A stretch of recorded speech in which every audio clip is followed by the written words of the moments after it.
el libro de Hebreos. Vaya por favor al libro de Hebreos, al capítulo 1, porque allí nosotros nos vamos a concentrar en esta mañana en Hebreos, capítulo 1. Mientras que usted abre su Biblia allí, quiero recordarle que esta es una carta de la cual no tenemos certeza de quién fue el autor.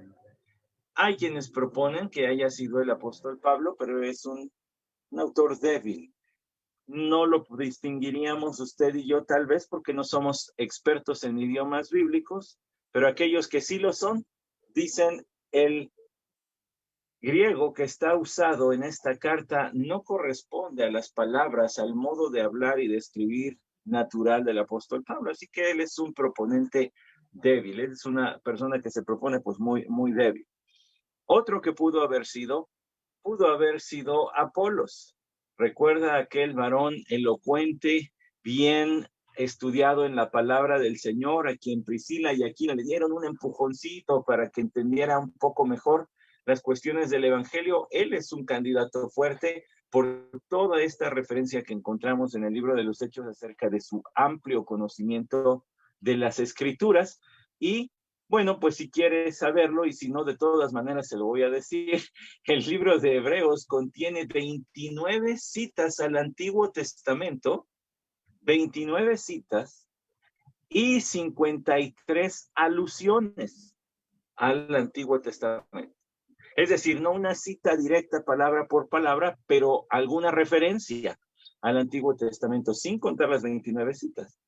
Así que es un candidato fuerte, este Apolos, haber sido el autor de la carta a los hebreos. Pero hay también quien dice, pues pudieron haber sido Priscila y Aquila, si a final de cuentas ellos terminaron enseñándole y corrigiéndole y todavía refinando sus conocimientos, pudo haber sido Aquila, que pues era el varón, ¿verdad? O Priscila, su esposa, y ahí sí hay quien se le eriza aquí la pielecita, como que una mujer. Bueno, pues pudo haber sido, yo no estoy asegurando, no es dogmático, pero a lo mejor chance y, bueno, como se dice en el amplio y profundo mundo de la teología, chicle y pega. En una de esas, llegando al cielo, nos dice Priscila, pues ¿qué creen que si era yo? ¿Quién sabe? Bueno, ahí están los que pudieron haber sido.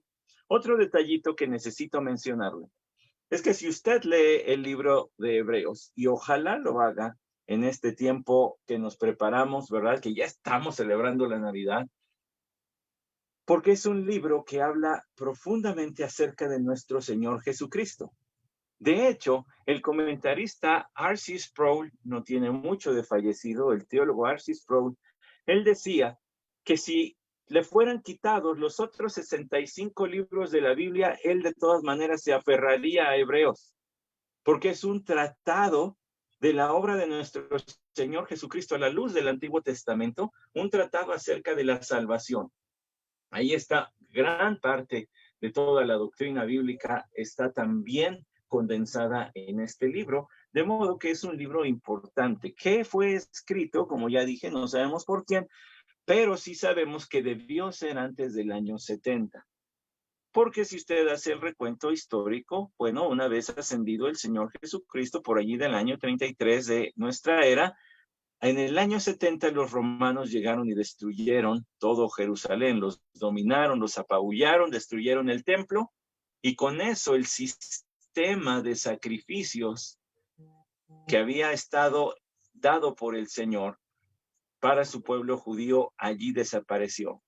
Cuando este libro se escribió, por las referencias que se hacen a los sacrificios todavía llevándose a cabo, es que entendemos que fue escrito antes del año 70, antes de la destrucción de Jerusalén. Pues bueno, ¿por qué le digo esto? Porque usted necesita saber cuáles eran las circunstancias que envolvieron este escrito. ¿Qué fue lo que movió al autor a plasmar lo que está aquí?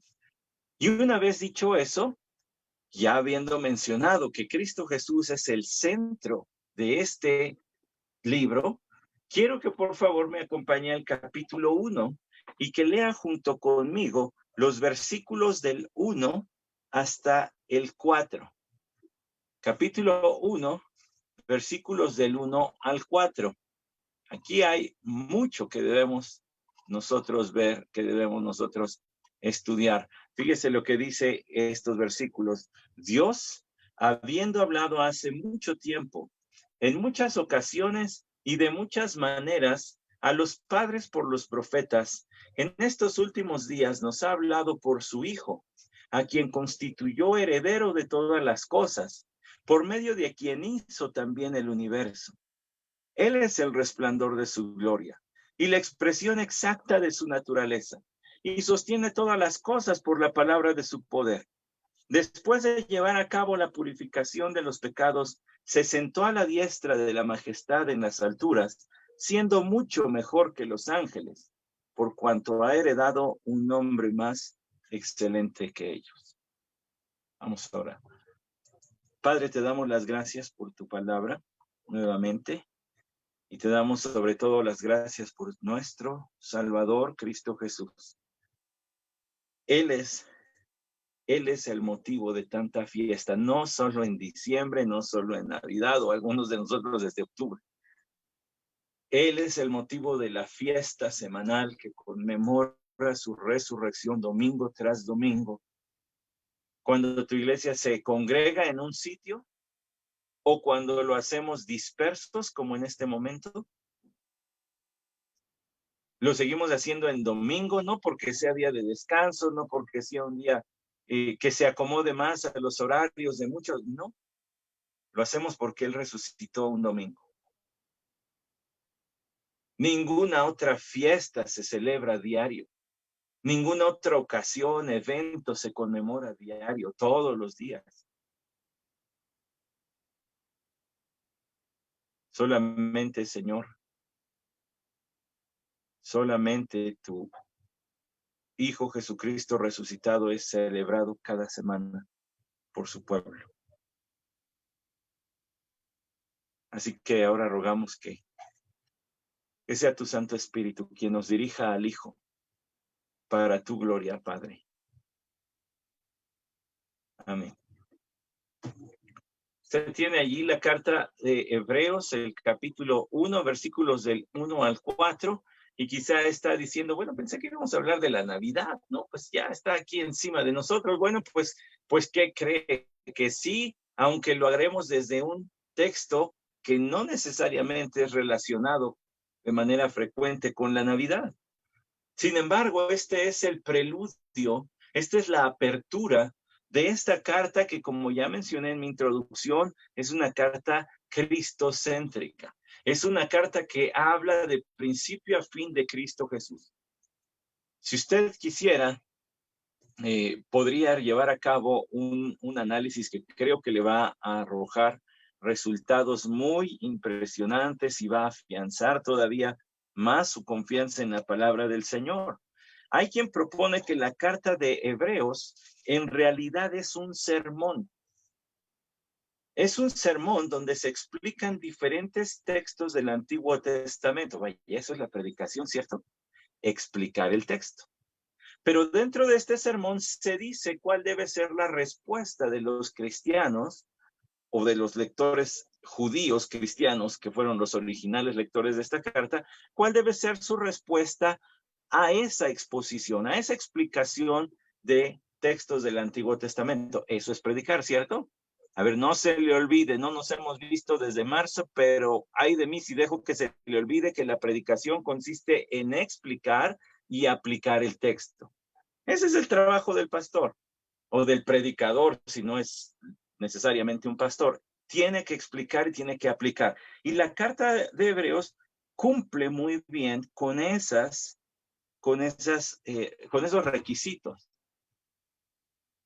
Y su entrada es maravillosa, no pierde tiempo en decir otra cosa, y no porque los saludos en la Biblia sean pérdida de tiempo, sino porque se nota que entra tambor batiente. ¿Quieres saber quién es un predicador que disfruto muchísimo escuchar? Se llama Steve Lawson.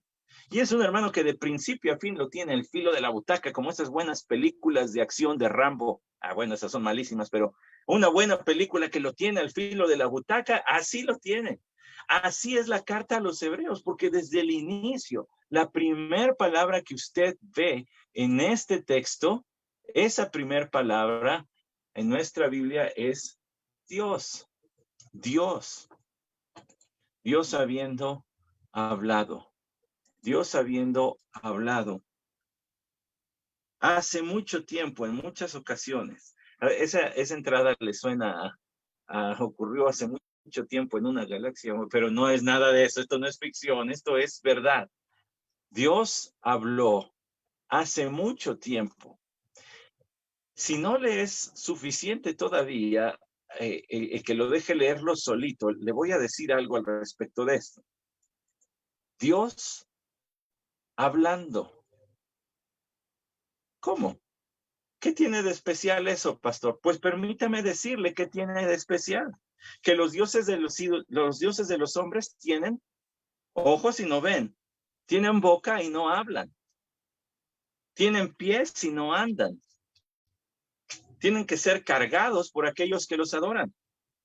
El Dios verdadero, el único Dios verdadero, es un Dios que se distingue porque Él habla.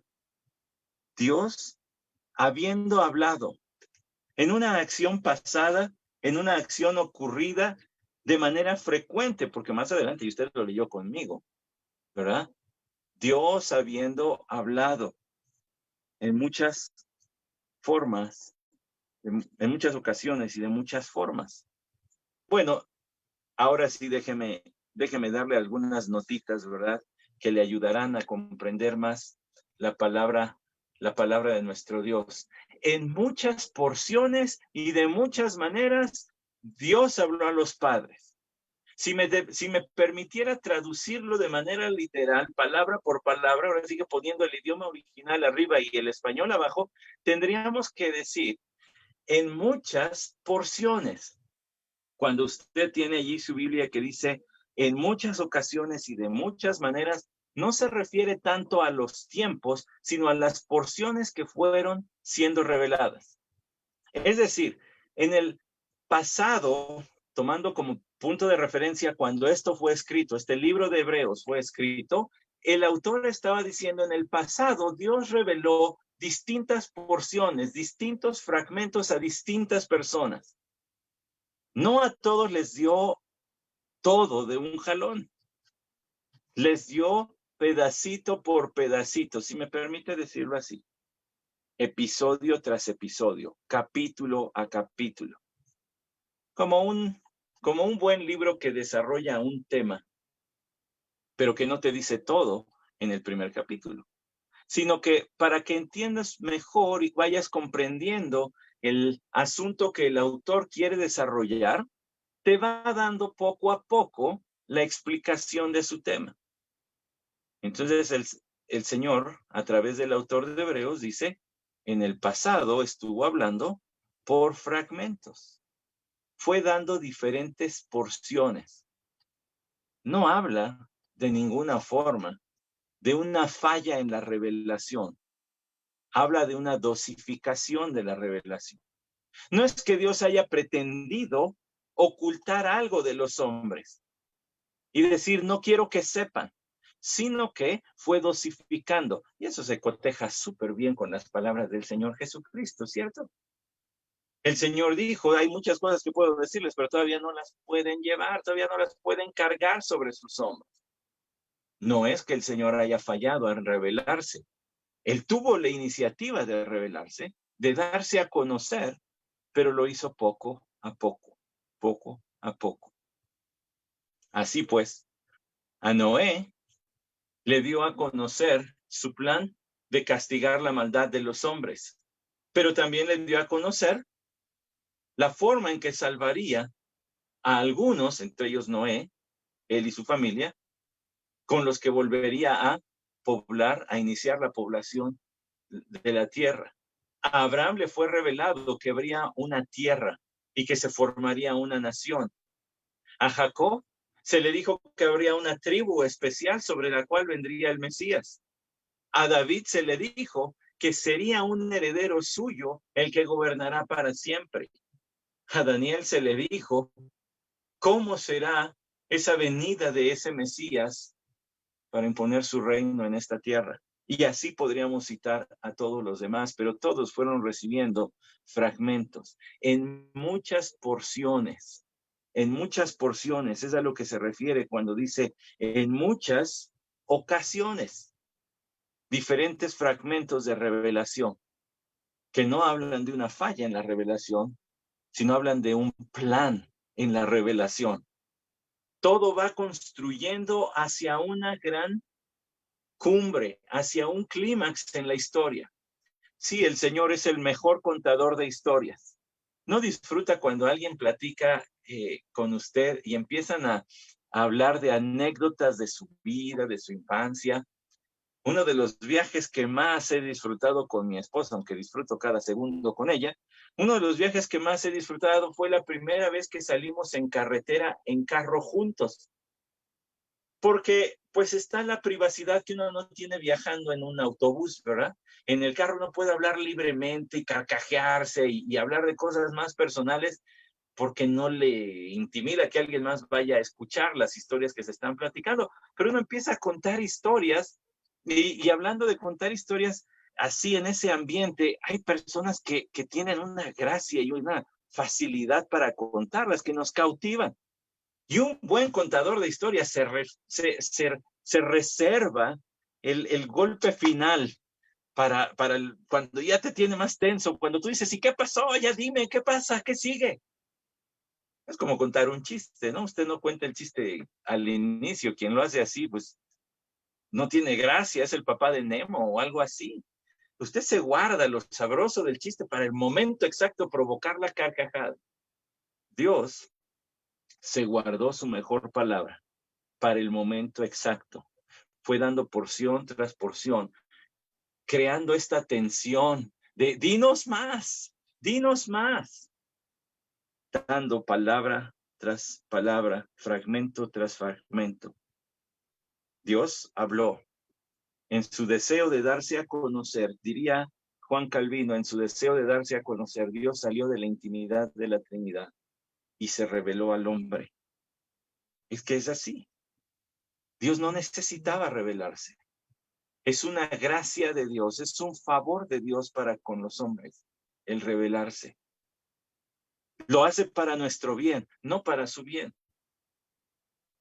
Lo hace porque es bueno para nosotros, no porque nosotros tengamos algo que aportarle o decirle. Dios habló en muchas ocasiones y dice de muchas maneras, de muchas maneras. Eso usted lo entiende junto conmigo de manera muy clara. A veces Dios hablaba, dice la Escritura, ¿verdad? Allá en el libro de los Salmos, Dios hablaba a veces con Moisés como si fuera un compañero, como si estuviera hablando uno a uno. A veces hacía oír su voz de manera intimidante. Recuerda ya la ocasión en el monte Sinaí. Y nadie se acerca y nadie toca el monte y truenos y relámpagos y la voz de Dios haciendo retumbar la tierra.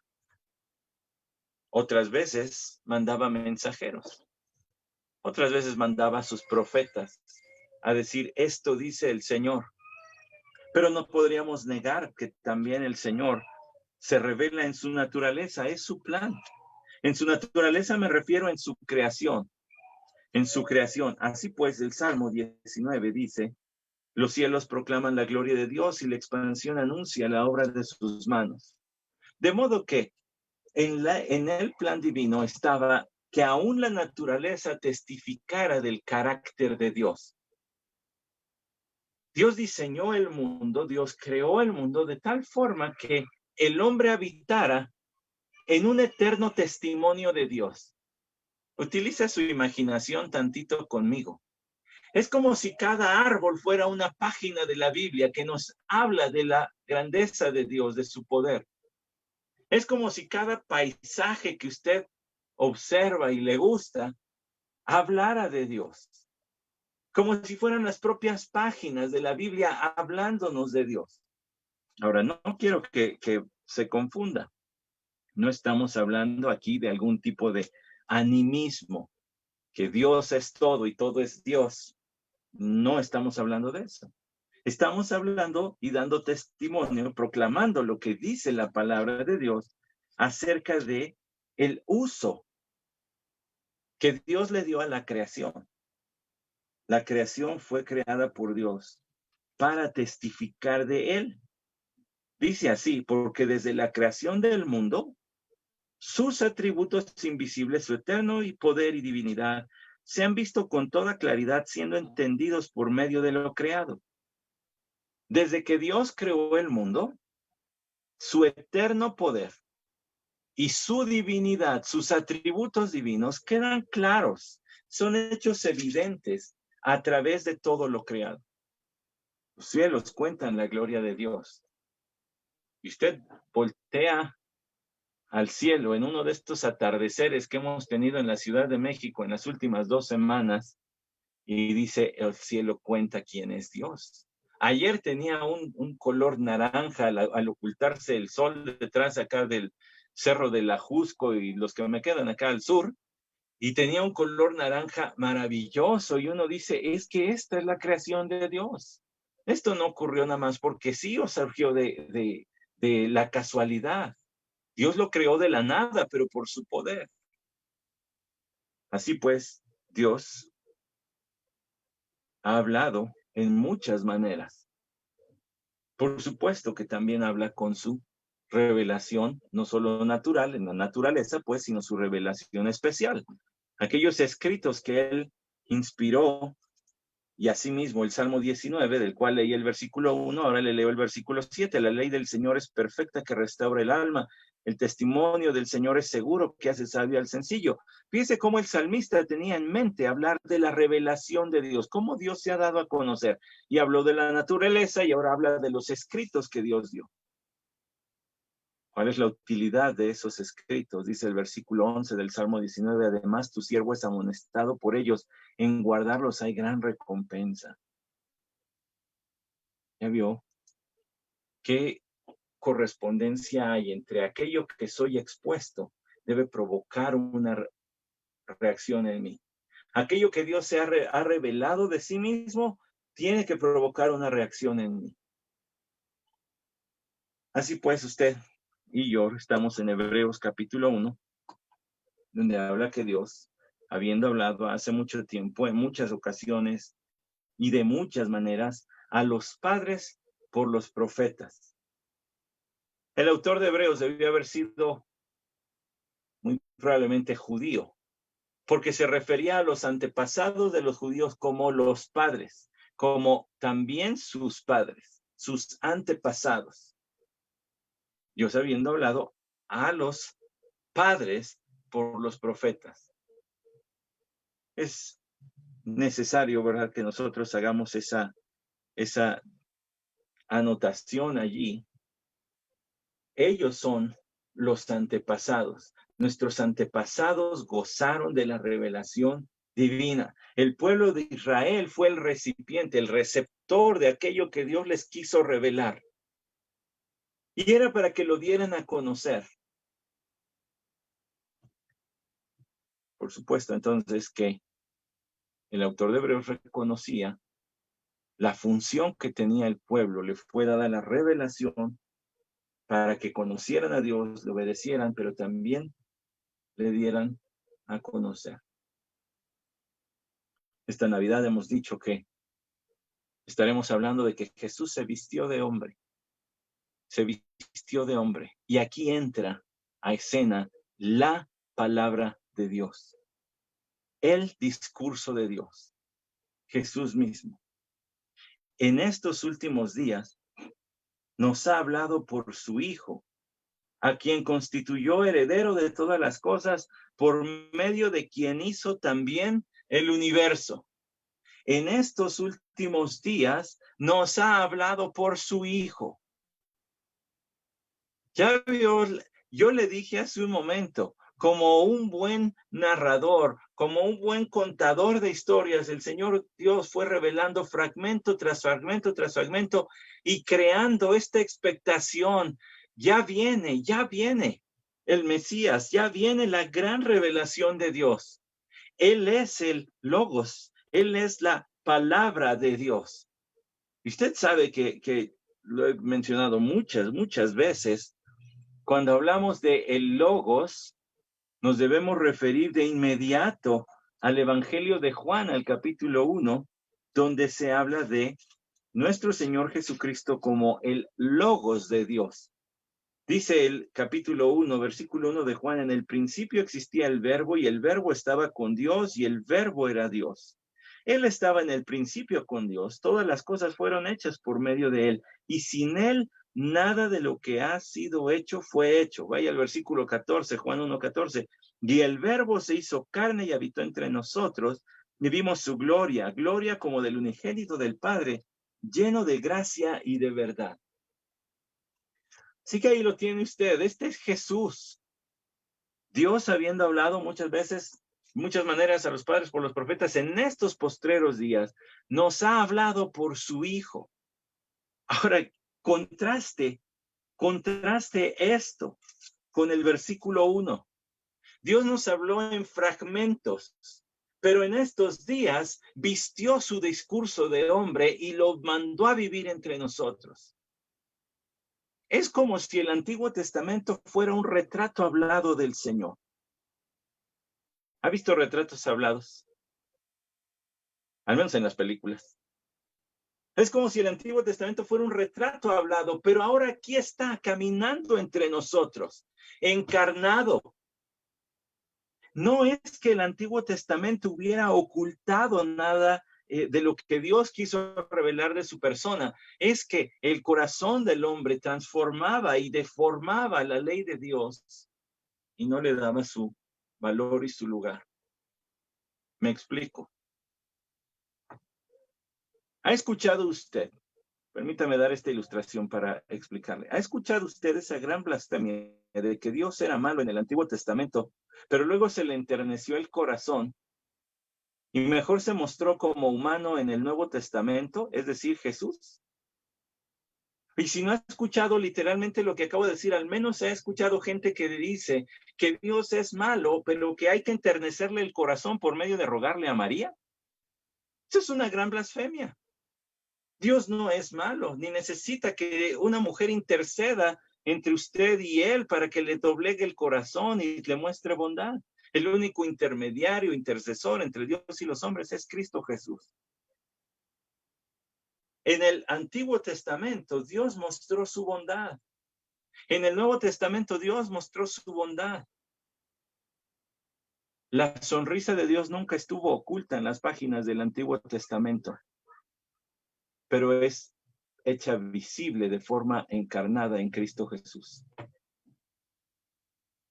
Cuando Dios dio sus mandamientos, cuando Dios estableció su pacto con el pueblo de Israel, por supuesto que era una ley, por supuesto que habla de su santidad y de su justicia, pero era una forma de mostrar su amor para con ellos. Ustedes van a ser mi especial tesoro si hacen esto.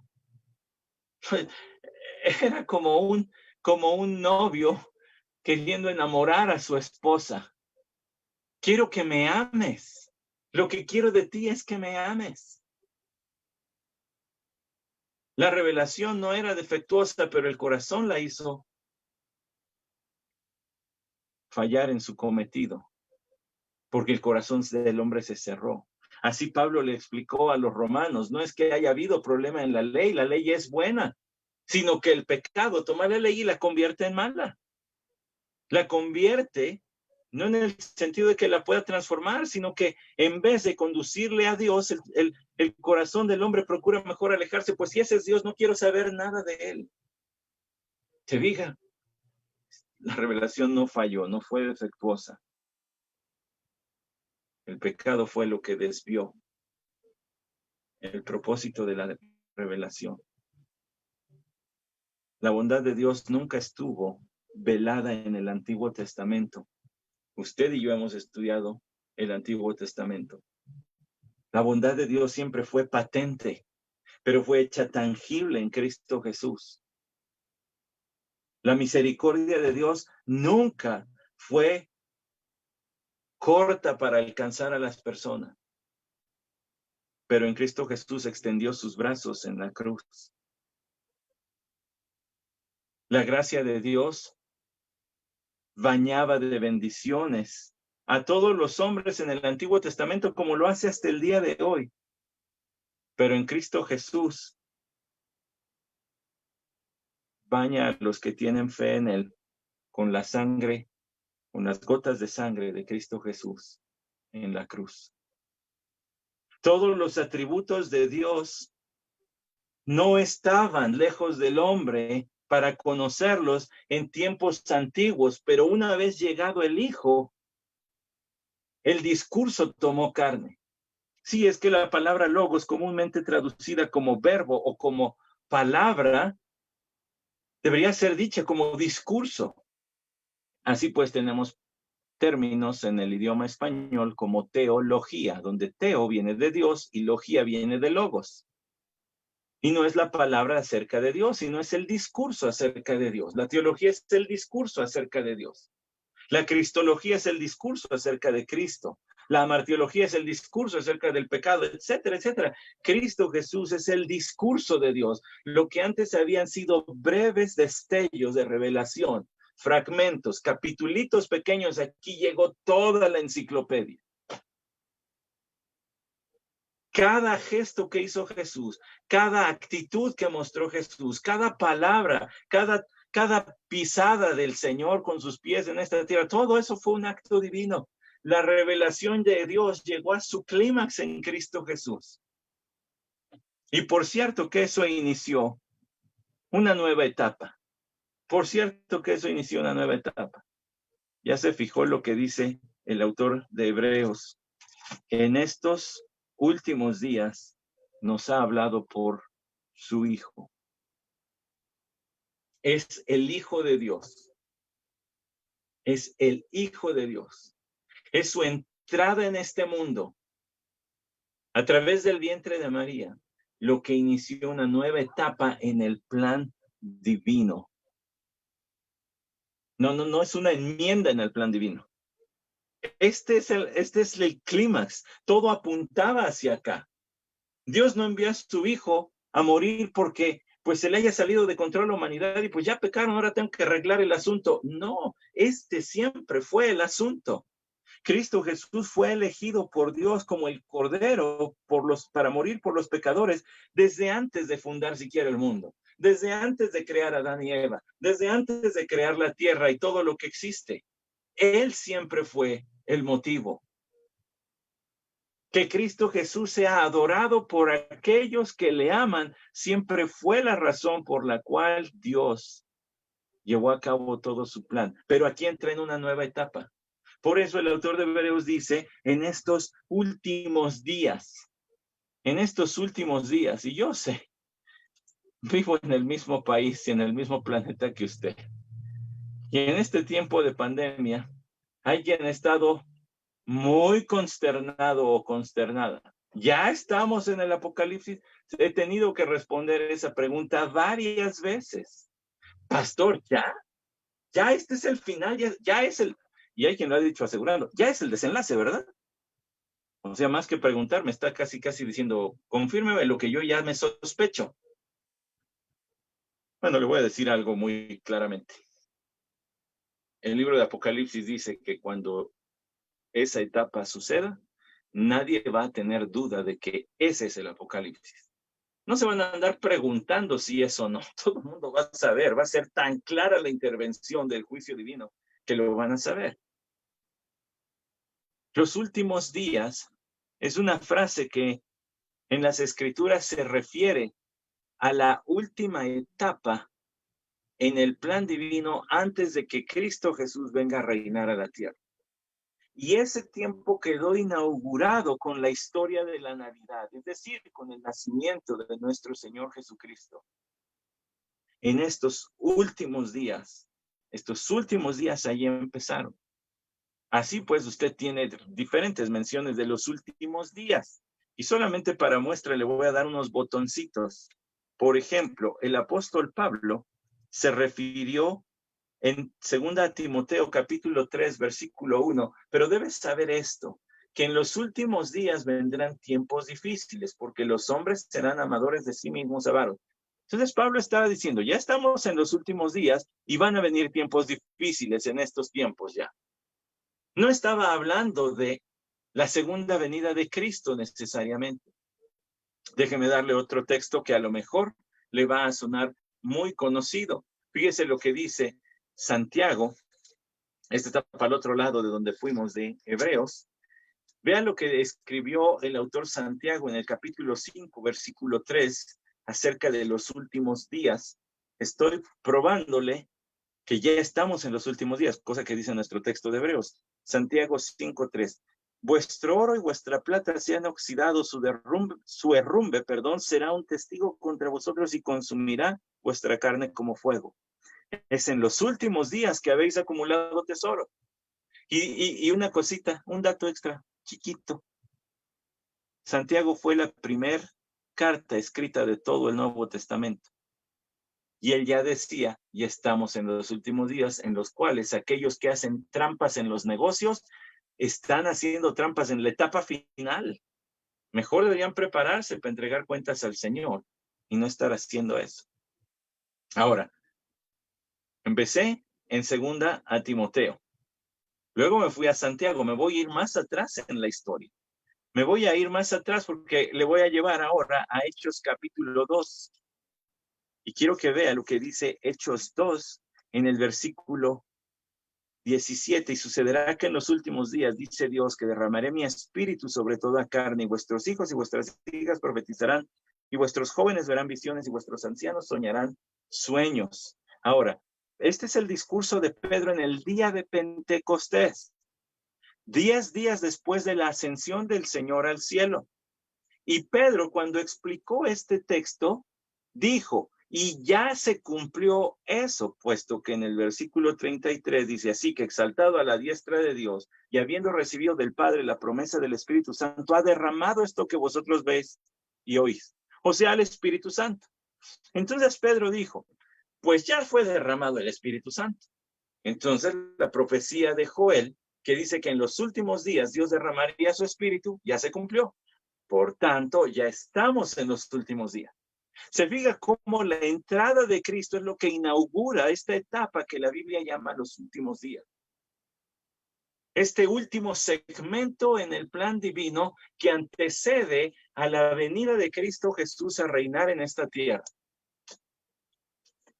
Hasta se cimbró el teléfono con esa palabra. Ha de ser para que la instagramien. Estos ya son los últimos tiempos. En estos tiempos el Señor nos ha hablado, se ha revelado a través de su Hijo Jesús. Por eso es importante la encarnación también. Porque en la encarnación Dios revela más de sí mismo a través de su Hijo Jesús. Insisto, la revelación anterior no fue defectuosa, solamente fue fragmentaria, en pedacitos, en secciones. Pero una vez llegado el Hijo, corre el velo por completo y dice, así es Dios. Esta es la actitud de Dios hacia los hombres. Por eso el anuncio del nacimiento de nuestro Señor Jesucristo, como dijeron los ángeles, gloria a Dios en las alturas y buena voluntad en la tierra para con los hombres. Cristo Jesús vino a mostrar que Dios tiene una buena voluntad para con los hombres, que su deseo es que nadie se pierda, sino que todos vengan al arrepentimiento. Que Jesús vino a morir por los pecadores, de los cuales nosotros hemos probado de esa gracia, y por eso es que a usted que se reúne con nosotros, y que, disculpe, y que a lo mejor todavía no ha creído en Cristo Jesús, le decimos una y otra vez, crea. Este es el Hijo de Dios, Cristo Jesús, entregado por Dios para perdón de pecado. Este es el Hijo de Dios, enviado por Dios para salvar, para mostrar, para revelar quién es Dios, y no porque haya habido un cambio, eso sería blasfemia. Dios no cambia, sino para dejar todavía más claro, no como un retrato hablado, sino ahora encarnado, la misma persona de Dios caminando las calles de este mundo. Por cierto, que dice a él, hablando de Jesús, a quien constituyó heredero de todas las cosas. Él es el heredero de todo. Él es a quien Dios ha designado para tener control absoluto de todas las cosas y de todas las personas. Él no podría estar en mejores manos la riqueza mundial, ¿se imaginan? Nos sorprende escuchar hablar de los hombres más ricos de esta tierra. Por ejemplo, el dueño de Amazon, que en este tiempo de pandemia su riqueza se ha multiplicado porque ahora muchas cosas se piden por entrega. Nos sorprende escuchar hablar de gente poderosa, de líderes mundiales con una capacidad de influencia, que lo que dicen es replicado por todo el mundo. Todo el mundo se entera de lo que hacen, de lo que dicen, y las decisiones que toman afectan a millones de nosotros. Pero todo el control y toda la riqueza pertenecen a Cristo Jesús y no podrían estar en mejores manos. El hombre perfecto, el hombre lleno de bondad, el hombre sabio, el hombre justo, Cristo Jesús. Lo que leí hace un momento, ¿verdad? De nuestro Señor, acerca de su encarnación, lo que leyó Pedro, lo que dijo Pedro. Dijo, a este Jesús resucitó Dios, de lo cual nosotros somos testigos. Así que exaltado a la diestra de Dios y habiendo recibido del Padre la promesa del Espíritu Santo, derramado esto que vosotros veis y oís. Ese es Hechos capítulo 2, 32 y 33. Exaltado a la diestra de Dios. Eso quiere decir, le ha sido dada toda autoridad a Cristo Jesús. Estar a la diestra es más que ser el brazo derecho, es tener la misma autoridad que el que está allí. Y Cristo Jesús está allí, junto al Padre. Sí, por supuesto, en su tiempo de vida en esta tierra, se humilló haciéndose obediente hasta la muerte. Pero no perdió su jerarquía de ser Dios. Al contrario, mostró también otra faceta del Señor en su carácter, al sujetarse al Padre, su humildad. Él es el heredero de todas las cosas y toda la riqueza del mundo y toda la autoridad del mundo no podrían estar en mejores manos, y aquí es a donde le quería llevar también. Y su vida y mi vida no podrían estar en mejores manos. ¿Usted cree que su vida está en manos de los infectólogos del mundo? ¿De los laboratorios que trabajan en vacunas? ¿En los líderes regionales, nacionales, mundiales que están tomando decisiones acerca de cómo manejar la pandemia y de cómo distribuir vacunas y de cómo atender y de cómo transformar edificios en hospitales? Nuestro destino no está en sus manos. Agradecemos a Dios por su trabajo y oramos por ellos, que el Señor les dé sabiduría, no solo en nuestro país, sino en todos lados. Pero últimamente encima de ellos está Cristo Jesús, y tu vida y mi vida no podría estar en mejores manos. Nuestra vida no podría tener mejor persona que la dirija, que la cuide y que la guarde, que Cristo Jesús. Él es el heredero de todas las cosas, y Él es por medio de quien Dios hizo también el universo. Parecería natural que en un libro, muy probablemente un sermón transcrito, desde el inicio se hable del trabajo de Jesús al principio de la creación. Él es por medio de quien Dios hizo también todas las cosas. Esto habla entonces, hace referencia a la preexistencia de nuestro Señor Jesús. No se confunda. En su humanidad Jesús nació en Belén, pero no empezó su existencia en el vientre de María. Jesús es eterno, tanto así que estaba presente con el Padre mientras que Él daba la instrucción y el Hijo hacía todas las cosas, con una armonía mayor que cualquier orquesta sinfónica, Padre, Hijo, Espíritu Santo colaborando, siendo en la creación, siendo el Hijo el ejecutor de los deseos del Padre, llevando a cabo la creación del universo, de todo lo que existe. Él es la revelación máxima de Dios. La encarnación era necesaria para que nosotros conociéramos mejor a Dios. La encarnación era necesaria para que Dios cumpliera su deseo de darse a conocer. Nadie lo sacó de la intimidad. Cuando hablamos de que Dios es impasible, un atributo de Dios, a lo que nos referimos es a que Dios no puede ser influenciado por nadie ni por nada. Él toma sus decisiones libre de cualquier influencia.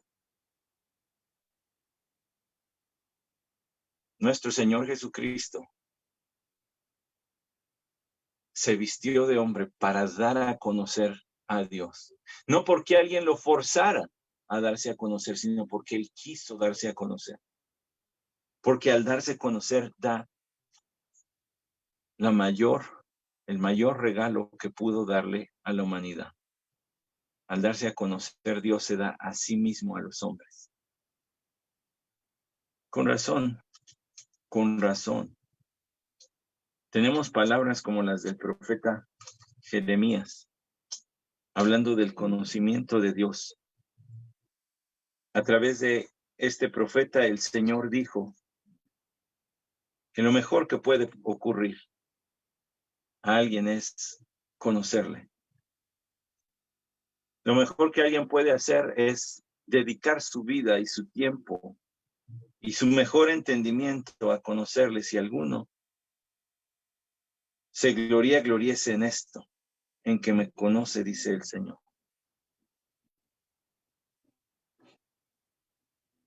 Y Cristo Jesús vino a dar a conocer a Dios. Se vistió de hombre para que los hombres entendieran quién es Él. Se vistió de hombre para dar a conocer todavía más a Dios. Yo no sé si debe o no poner arbolito de Navidad y festones y adornos y si debe de realizar allí alguna cenita con los que están en casa. Eso yo no lo sé. Cómo usted recuerde la Navidad es asunto de cada quien. Pero de que debemos dar gracias a Dios por la encarnación de nuestro Señor Jesucristo, eso sí. Y en esta mañana quise recordarle por qué Él se dio a conocer. A través de Cristo Jesús se da a conocer.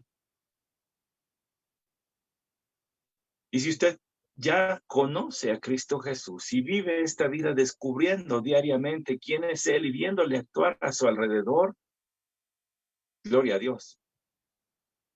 Pero si no, no deje pasar un día más. No fue creado para ese tipo de vida, fue creado para conocer, amar y adorar a Dios en esta vida y luego por toda la eternidad. Vamos a orar.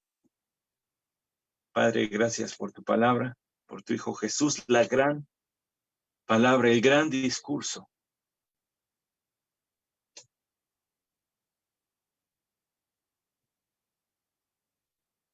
Por esto se vistió de hombre, para darte a conocer. Y aprovechemos esta bendición, esta apertura de la intimidad divina a los hombres. Que busquemos más y más tu rostro en las letras, en las páginas de tu escritura. Amén.